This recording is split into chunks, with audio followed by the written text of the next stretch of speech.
5 सबसे बड़े काम बता दीजिए कांग्रेस के। भाई देख, मैं काम तो उनके गिना नहीं सकता, पर उन्होंने दिया भी बहुत है देश वही को। बात, दिया बहुत है। बहुत अच्छे बोले, काम तो किया, ये नहीं गिना सकता क्या किया, लेकिन काम किए सारे। बीजेपी के आप 5 अच्छे काम आप गिनाइए। 5 काम सुना, बताता हूँ। जनधन योजना सबके लिए, ठीक है ना, उज्ज्वला योजना सबके लिए, शहर से लेकर गांव तक, गांव से लेकर शहर तक सड़कें बनाई सबके लिए। बीजेपी से पहले गांव को शहर से जोड़ने के लिए सड़कें नहीं थी। नहीं थी। पहली बार ये योजना अटल जी जब 99 में देश के प्रधानमंत्री बने थे तो अटल जी लाए थे प्रधानमंत्री सड़क योजना। सब कुछ दिया हुआ भाई, अब तक जितना विकास है वो कांग्रेस का दिया हुआ है। कांग्रेस ने जो बहुत महत्वपूर्ण काम करे थे वो बता देता हूँ आपको। देश का बंटवारा कराया कांग्रेस ने सिर्फ सत्ता के लालच में, नहीं तो पाकिस्तान नहीं बनता। धर्म के आधार पर देश का बंटवारा किया, वो कराया कांग्रेस ने। 84 में यहाँ पर सिख भाइयों को मरवाया कांग्रेस ने, ठीक है, ये सारे काम करवाए कांग्रेस ने। तो किस सरकार को चुन रहे हैं इस बार? भाई सरकार तो एक बार अब कांग्रेस को मौका देना चाहिए। एक बार हाँ, 10 साल इसको दे दिया, एक बार अब 5 साल इसको और देख लेते हैं। बेड़ा गर्क तो देश का हुआ पड़ा है। बेड़ा गर्क हो गया है देश को। प्रधानमंत्री किसको बनाने की सोच रहे हैं आप लोग? सर वो तो वक्त आने पर ही बताएंगे, अभी हम भी नहीं बता सकते। नहीं बताएंगे, वक्त बिल्कुल कब आएगा? वक्त वोट के बाद बताएंगे, वोट के बाद चल जाएगा पता ही किसको प्रधानमंत्री बनाएंगे। ठीक है, देश का बेड़ा गर्क हो गया है और इस बार लोग जो कह रहे हैं कि भाई साहब 5 साल तो कम से कम कांग्रेस को देना चाहिए। देखो, कांग्रेस को पहले 55 साल दे चुके हैं, ठीक है, सुन लो। और भाई जो कहते हैं ये सरकार निकम्मी है, ये सरकार निकम्मी है, आज से 10 साल पहले देश की जनता ने बोला था सोनिया जिसकी मम्मी है वो सरकार निकम्मी है। और इसी नारे के साथ में नरेंद्र मोदी जी 2014 में आ गए थे। 2014 में आए 283-82 सीटों के साथ में, 2019 में आए 303 सीटों के साथ में, और अब फिर से बता देते क्यों पड़े हो चक्कर में, कोई नहीं है टक्कर में, अब की बार 400 पार, फिर एक बार भाजपा सरकार, और यही होगा। ठीक है भाई साहब। अब जो भाई साहब कह रहे हैं देश का बेड़ा गर्क हो गया है, तो मैं इनसे कुछ सवाल पूछ लेता हूं, उस पर बता देंगे कि क्या बेड़ा गर्क हुआ है क्या। अब से 10 साल पहले जब हम जयपुर जाते थे या हरिद्वार जाते थे या चंडीगढ़ जाते थे या मथुरा जाते थे, हमें ये समझ में नहीं आता था गड्ढे में सड़क है या सड़कों में गड्ढा है। आज आप इन चारों जगह के जो मैंने नाम बताए जाकर देखिए सड़कें कैसी बन गई हैं और समय कितना लगता है। जहां 8-8 घंटे 10-10 घंटे लगते थे ना, 3 से 3.5 घंटे में आप अपनी गाड़ी से पहुंच जाते हो। भाई साहब, ये क्या देश का बेड़ा गर्क हुआ है? नहीं, कैसे बेड़ा गर्क हुआ है सर? थोड़ा 3-4 एग्जांपल समझा सकते हैं? बेड़ा गर्क कैसे हुआ भाई? ये जो नौजवान है, नौकरी तो है ही नहीं, बेरोजगारी सबसे ज्यादा बढ़ गई। बेरोजगारी बढ़ गई है, बिल्कुल बढ़ ठीक गई। है। दूसरी बात, ठीक है, शिक्षा सबसे ज्यादा महंगी हो गई। ठीक है, महंगाई तो हमारे किसी भी पार्टी के हाथ में नहीं है। महंगाई को कम करना बीजेपी के हाथ में भी नहीं है, कांग्रेस के हाथ में भी नहीं है, चाहे कोई भगवान भी आ जाए अब वो भी नहीं महंगाई कम कर ठीक है। सकता। ये तो हो गया कि देश गर्त में चला गया। विकास के नाम पे क्या क्या हुआ है 10 साल में? विकास आप किस चीज को मानते हो, पहले ये बताओ। विकास कैसे बनता है? अच्छा ठीक है, ये भी नहीं बताएंगे आप। 70 सालों में क्या क्या विकास हुआ आजादी के बाद से जब तक कांग्रेस था? आप इतनी दूर मत जाइए, आप जहाँ खड़े हो सामने लाल किला है। हाँ। वो मोदी ने भी नहीं बनाया, न कांग्रेस ने बनाया, पर उसको मेंटेन करके किसने रखा था अब तक? कांग्रेस ने 70 साल। अब मोदी ने क्या किया? 50 रुपए का टिकट लगा रखा है। 100 रुपया क्या? सब कुछ दिया हुआ भाई, अब तक जितना विकास है वो कांग्रेस का दिया हुआ है। बीजेपी उसको मेंटेन कर रही है। बीजेपी उसके सफेदी कर रही है, समझ लो। दीवारें तो कांग्रेस ने बना रखी है, प्लस्तर करवा रखा है। जो अब हो रहा है ना लीपा पोची, वो बीजेपी हो तो रही है। फिर सरकार बदलने की नौबत कैसे आ गई? लोगों ने क्यों हटा दिया कांग्रेस को? भाई मौका दिया ना इसको कि इसको अब थोड़ा सा पंप दिया मोदी जी बीजेपी। कह रहे हैं कि लोग हमें मौका 2047 तक देने की सोच रहे हैं। कोई नहीं देता। 47 तक तो क्या पता दूसरी जंग ही ना करवा दे मोदी। किससे? कहीं से भी हो जाए, कहीं से भी हो क्या भाई जाए। साहब 47 तक कब तक मौका दे रहे हैं मोदी जी को? अरे भाई साहब देखो, ये देश की जनता है, ये देश की जनता है और ये अपना प्रधान चुन चुकी है। आप भी यही हो, मैं भी यही हूँ। दोबारा से आप देख लीजिएगा, इसी लाल किले की प्राचीर से मोदी जी 15 अगस्त को तिरंगा फहराएंगे। पहले तो ये बता दूं। अब दूसरी बात, जो भाई साहब कह रहे हैं कि सारे काम कांग्रेस ने करे, सारे काम कांग्रेस ने करे, ऐसा नहीं है। कांग्रेस ने जो बहुत महत्वपूर्ण काम करे थे वो बता देता हूँ आपको। देश का बंटवारा कराया कांग्रेस ने सिर्फ सत्ता के लालच में, नहीं तो पाकिस्तान नहीं बनता। धर्म के आधार पर देश का बंटवारा किया, वो कराया कांग्रेस ने। आज भी हम कश्मीर के लिए पाकिस्तान आंखें दिखा देता है, वो मुद्दा फंसाया कांग्रेस ने, ठीक है। और बता देता हूँ आपको, 84 में यहाँ पर सिख भाइयों को मरवाया कांग्रेस ने, ठीक है। ये सारे काम करवाए कांग्रेस ने। ये जो विकास, अरे यार जब देश आजाद हुआ, मेरी एक बात बताओ, कोई भी जब देश आजाद होता है, जब देश आजाद हुआ उस समय पे जो देश का रहनुमा होगा वही तो सारे काम करेगा ना। लेकिन मुझे ये जवाब दे दो, सिंगापुर तो हमसे बाद में आजाद हुआ था ना, वो क्यों इतना आगे चला गया और कांग्रेस की नीतियों की वजह से क्यों हमारा देश इतना आगे नहीं जा पाया? सही कह रहे हैं। और आज 10 सालों के अंदर में मैं बता देता हूँ क्या मोदी के आने से क्या फर्क पड़ा है। एक ही फर्क नहीं पड़ा, आपको रोड का बता दिया मैंने, रोड का बता दिया ना, उसके अलावा आगे का सुन लो। आज विश्व पटल पे भारत का एक नाम है, जो भारत को ना टॉप 10 की कंट्रीज में भी, मतलब लोग टॉप 10 पावरफुल नेशंस में नहीं जोड़ते थे ना, आज भारत को वो देखते हैं दुनिया की तीसरी सबसे बड़ी ताकत के रूप में। आज जिस भारत की इकोनॉमी दर, जीडीपी, विकास दर क्या बोलते हैं ना, जीडीपी टॉप 10 में भी नहीं आती थी वर्ल्ड में, आज वो चौथे नंबर पर आ चुकी है। ये किया मोदी जी ने। तीसरा सबसे बड़ा काम बता दूं आपको, जिससे छाती चौड़ी हो जाती है, गर्वित महसूस होता है। हमारे देश के मनमोहन सिंह जी को दुनिया ने सिर्फ यूं समझा, ठीक है। इसी हिंदुस्तान के थे ना, 140 करोड़ के ही प्रधानमंत्री थे ना, और बहुत समझदार प्रधानमंत्री, पढ़े लिखे। लेकिन उन्हें क्यों ऐसा समझा गया? क्योंकि एक रिमोट कंट्रोल से कांग्रेस ने ना उनके उपयोगिता को उपयोग नहीं किया, उनके जो उपयोगिता थी उसका उपयोग ना करके उनको सिर्फ एक रिमोट कंट्रोल से ऐसे चलाया, और इसलिए भारत का नाम खराब करा। आज देश में एक ऐसा प्रधान है ना, जिसको पूरी दुनिया के अंदर में, जहां भारत के नेता टॉप 20 में भी नहीं आते थे शक्तिशाली नेताओं में, भारत का प्रधानमंत्री वो मेरे अकेले के नहीं है, वो आपके भी हैं, आपके भी हैं, आपके भी हैं। और इसमें गर्व करने वाली बात है कि आज पूरी दुनिया में भारत का प्रधानमंत्री विश्व में सबसे नंबर 1 पे, सबसे शक्तिशाली नेताओं में नंबर 1 पर है। 78% की वोटिंग के साथ में। वो वोटिंग किसी ईवीएम से नहीं हुई है, ये भी बता दूं। जो लोग कहते हैं ईवीएम, ठीक है। अब बात यह है कि जिन लोगों ने मोदी जी को प्रधानमंत्री बनाया है, वही लोग पूछ रहे हैं कि भाई साहब रोजगार कब दीजिएगा, और महंगाई जो बढ़ गया है उसको कम कब करिएगा, ये सवाल है। और ये आप भी पूछ रहे हैं भाई साहब। हाँ बिल्कुल। मैं तुम्हें बता रोजगार कहाँ है? रोजगार आज बता दो, रोजगार गवर्नमेंट रोजगार की बात कर रहा हूँ। प्राइवेट तो कांग्रेस के टाइम में भी मिलते रहते थे सबको, ठीक है भाई। प्राइवेट तो यार आपके साथ ये खड़ा, इसको रोजगार आपने दे रखा है। गवर्नमेंट ने क्या रोजगार दिए पब्लिक को? एक रोजगार क्या होता है? मैंने शिक्षा, सुनिए, शिक्षा मैंने प्राप्त की, ठीक है, मैंने योग्य भी हूँ, ठीक है, मेरा एक टाइम भी आ गया नौकरी पाने का। मान लो मैंने ग्रेजुएशन कर ली, 22 साल की उम्र में मैंने ग्रेजुएशन कर ली, 21 साल की उम्र में मैं ग्रेजुएट हो गया। उसके बाद मैंने कोई टेक्निकल कोर्स किया, या मेरे में हुनर भी आ गया, मैंने टेस्ट भी देने के कोचिंग वगैरह ले ली। 23 साल उम्र आ गई। अब मेरा नौकरी पाने का लक्ष्य है, नौकरी है ही नहीं, दरवाजे बंद है नौकरियों के, सरकारी नौकरियों के। तो वो बच्चा कब तक वेट करेगा अपनी? कब तक वेट करेगा सर? क्या मोदी जी कह रहे हैं कि भाई, फिर से बता दूं, ये फिर से वही वाली बात है, सिर्फ और सिर्फ सरकारी नौकरी ही रोजगार है क्या? पहली बात तो सिर्फ और सिर्फ सरकारी करना चाह रहा है सरकारी नौकरी, वो क्यों तो नहीं भैया कर सकता? तैयारी करो। सुनो मेरी बात, वो कहावत सुनिए आपने, एक अनार 100 बीमार। सरकारी नौकरी के अगर 100 पद भी निकलते हैं ना, अगर 100 पद भी निकलते हैं, और आज नहीं हमेशा से, अगर 100 पद भी निकलेंगे तो लाख लोग भरेंगे। अब लाख में से सीटें तो 100 ही है ना, तो वो 100 भरी जाएंगी, तो कितने लोग उसके लिए छाती पीटेंगे?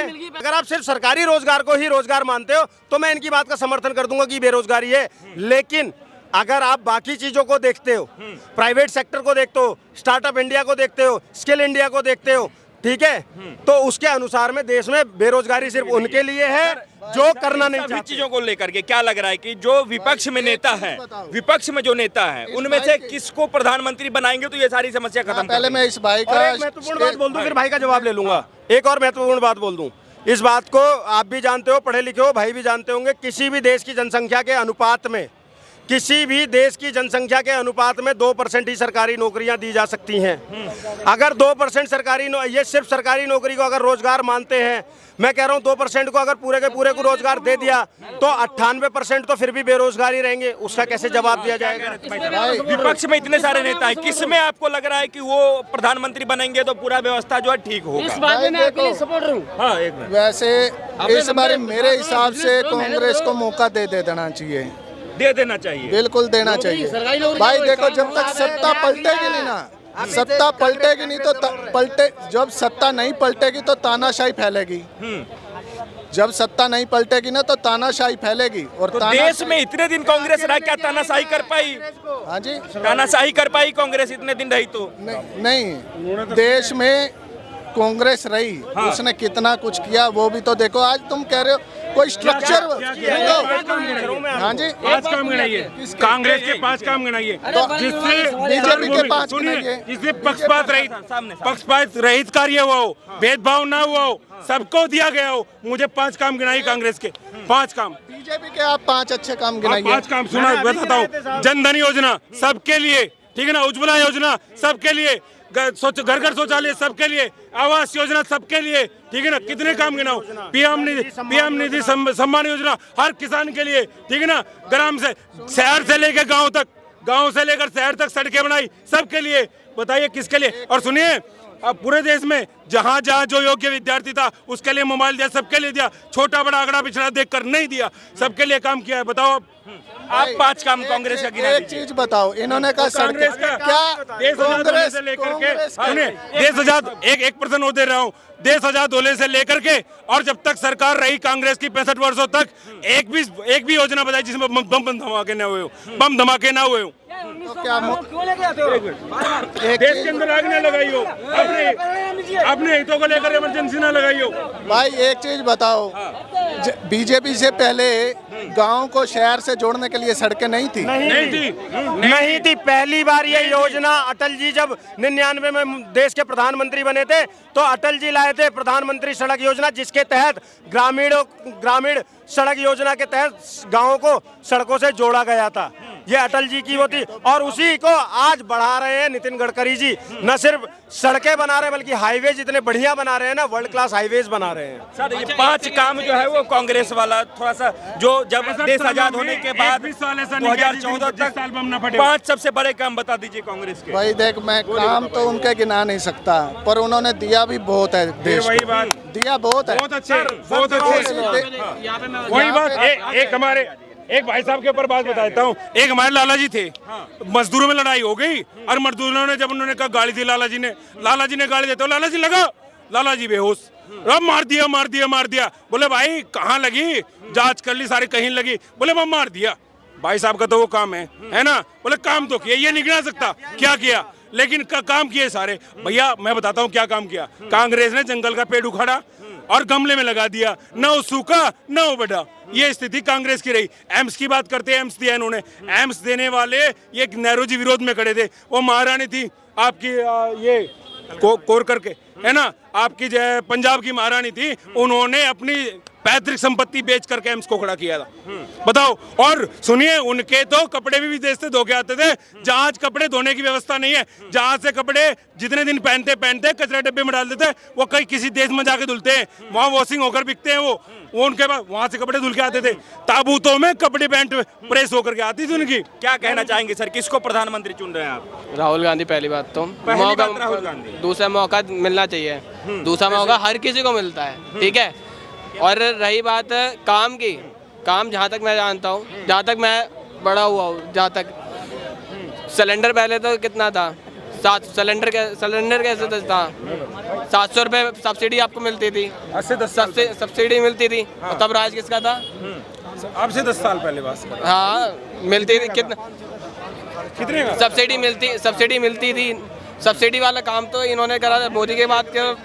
सब्सिडी हट गई, अकाउंट में आते थे। जनधन योजना आई, ठीक है, मान लो जनधन योजना आई, अकाउंट खुले, सब्सिडी का पैसा सारा उनके अकाउंट में था। लेकिन तो पहले भी तो सब्सिडी इनके अकाउंट में आ रही थी। राहुल गांधी प्रधानमंत्री क्यों होने चाहिए, ये बताइए। कैसे बेहतर है वो नरेंद्र मोदी से? एक मिनट। अरे आप कैसे बेहतर है राहुल गांधी? हम सबसे राय लेते हैं, तो अभी बताइए। बाद में बताऊंगा। अब से 10 साल पहले 800 से 900 रुपए सिलेंडर था, ठीक है ना, 920 रुपए, ठीक है ना। और 920 रुपए में भाई साहब मैं खुद भोगी हूँ, सुबह से लेकर शाम हो जाती सिलेंडर बैठे। संडे के दिन तो बंद हो जाता था, सुबह से शाम हो, स्कूल से छुट्टी लेके फिर भी सिलेंडर नहीं मिलता था भाई साहब।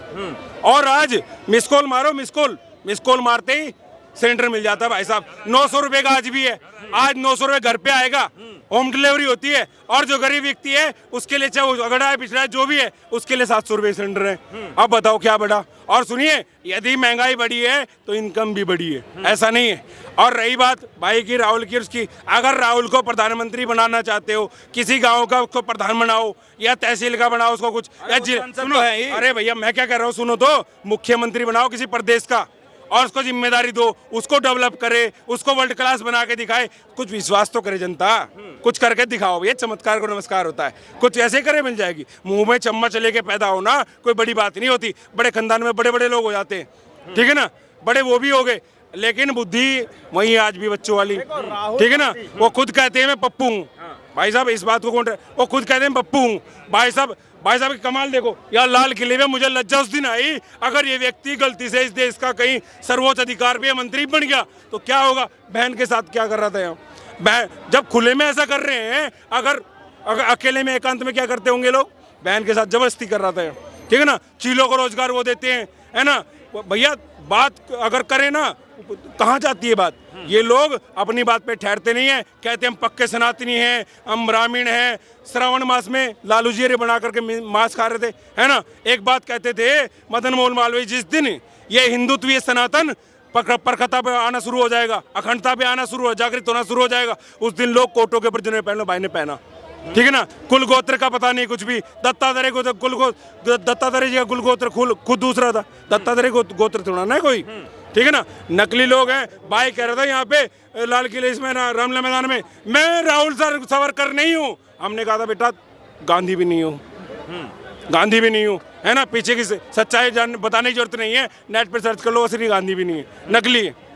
सरनेम का चुनाव किस मुद्दा पे हो रहा है सर? लोग कह रहे हैं कि भाई साहब राम मंदिर के नाम पे वोट मांगा जा रहा है, और जो कि एकदम बिल्कुल गलत बात है। अगर विकास के मुद्दे पे वोट मांगा जाए तो इस बार बीजेपी है ही नहीं, कहीं मोदी कहीं दिखेंगे ही नहीं। यदि मोदी जी ने विकास नहीं किया 10 सालों में, विपक्ष की ओर से कह रहा हूँ, विपक्ष का मैं पक्ष लेते हुए कह रहा हूँ, यदि मोदी जी ने 10 वर्षों में विकास नहीं किया तो फिर कांग्रेस ने भी 65 सालों में कुछ नहीं किया, ठीक है ना। और जिन्हें विकास नहीं दिखाई दे रहा है वो अपने नेत्रदान कर दे, नेत्रदान महादान, ठीक है ना। जिन्हें विकास नहीं दिखा रहा, विकास तो विकास दुबे को पहुंचा दिया भैया, उसका विकास कर दिया, बड़े बड़े गुंडे ठिकाने लगा दिया उस, ठीक है ना। और मैं तो एक बात कहता हूँ, मोदी सरकार से भी कह, सेना को आदेश थमा दो, घाटी खैर नहीं होगी। जहां तिरंगा नहीं दिखेगा उनकी खैर नहीं होगी। जहां भी देशद्रोह का और विपक्ष ऐसा स्वर उठे, उसे उसका दंश, उसका पंच कुचलने कार्य मोदी जी करें। और मोदी जी देखिए, अब की बार जो चुनाव हो रहा है वो कर्म पे और कांड पे हो रहा है। कांड करने वाले कह रहे हैं भ्रष्टाचारियों को बचाओ, मोदी कह रहे हैं भ्रष्टाचार को मिटाओ। इसके ऊपर हो रहा है काम। और सुनिए, मोदी जी ने जितना विकास किया है, जितनी योजना चल रही है, इन आने वाले 5 वर्षों में वो 2047 का भारत, वो स्वर्णिम भारत, वो जो 100 साल जब पूरे होंगे ना देश के स्वतंत्रता के, उसके ऊपर काम कर रहे हैं मोदी जी। और आज मोदी जी केवल भारत के लीडर नहीं है, आज मोदी जी पूरे विश्व के लीडर हो गए। आज वो युग नायक हो गए हैं। 200 देश जो दुनिया के सबसे ताकतवर देश हैं, उनका प्रतिनिधित्व मोदी जी करते हैं। पूरी दुनिया में कहीं भी लड़ाई होती है, उसकी मध्यस्थता करने के लिए मोदी जी को बुलाया जाता है। मोदी जी कोई सामान्य चीज़ नहीं है। और विपक्ष को यदि फिर भी लग रहा है, विपक्ष को अपना, मैं कह रहा हूँ, अपना प्रतिनिधि, अपना प्रधानमंत्री का दावेदार कोई, जो ये दलदल इकट्ठी हो रही है ना, ये अभी प्रस्तुत करें, अपने उसको प्रत्याशी घोषित करें। मैं कह रहा हूँ जितने फिर रहे ना 28 में से भाई साहब 8 भी नहीं बचेंगे, 8 भी नहीं बचेंगे। शायद कांग्रेस अकेली खड़ी रह जाए। तो इतने लोग खड़े हैं, ये भी बनाना चाहता है, ये प्रधानमंत्री लालू जी भी, इधर वो हमारे उत्तर प्रदेश वाले अगले से दिन भैया वे भी बनना चाह रहे हैं, ठीक है ना। वो ममता जी भी बनना चाह रही है, ठीक है ना। वो धनीजी स्टालिन जो सनातन को गाली देता है, तो दूसरों को गाली दे करके अब अपनी इतनी सुधारेंगे, दूसरों को गाली दे करके, दूसरों को नीचा दिखा देकर वही प्रधानमंत्री जानना चाह रहा है। वो एक यहाँ पे स्वामी प्रसाद मौर्य, वही प्रधानमंत्री बनना। कितने प्रधानमंत्री बनेंगे भाई? इनके खुद के आपस में लड़ाई इतनी बचेंगे, आज घोषित करा के दिखा दो, ठीक है ना। इनका कोई, ये खुद भी डूबेंगे। हम वो एक शायर है राजकुमार की पिक्चर का, हम तो डूबेंगे सनम, तुम्हें भी ले डूबेंगे। ये जितने इकट्ठे हो रहे हैं ना, सारे डूबेंगे और इनकी स्थिति पता भी नहीं लगेगा। उधर अकबर जी कह रहे हैं मैं बनूंगा जी, इनमें आपस में जूते पतरी हो जाएगी। आपको थोड़ा पीछे ले चलता हूँ। त्रेता में छोटी सी बात क्या कर, अपनी बात को पूरी करूंगा। देखिए, त्रेता में स्वयंवर हो रहा था सीता जी का, किसी से धनुष नहीं उठा। धनुष उठाने के लिए कहने लगे सब गठबंधन करते हैं, इसे उठा लेते हैं। बोले सीता जी चलो मान लिया, इसे उठा भी लोगे, तोड़ भी दोगे, लेकिन सीता जी विवाह किससे करेंगी? बोले पहले से उठाएंगे फिर से तोड़ेंगे, और तोड़ करके आपस में लड़े, जो बचेगा वो बन जाएगा। इनका कुछ नहीं पता है, ये तो डूबने वाली नहीं है, बबक रहे हैं, बबकने दो। मोदी जी आ रहे हैं और 400 प्लस में आ रहे हैं।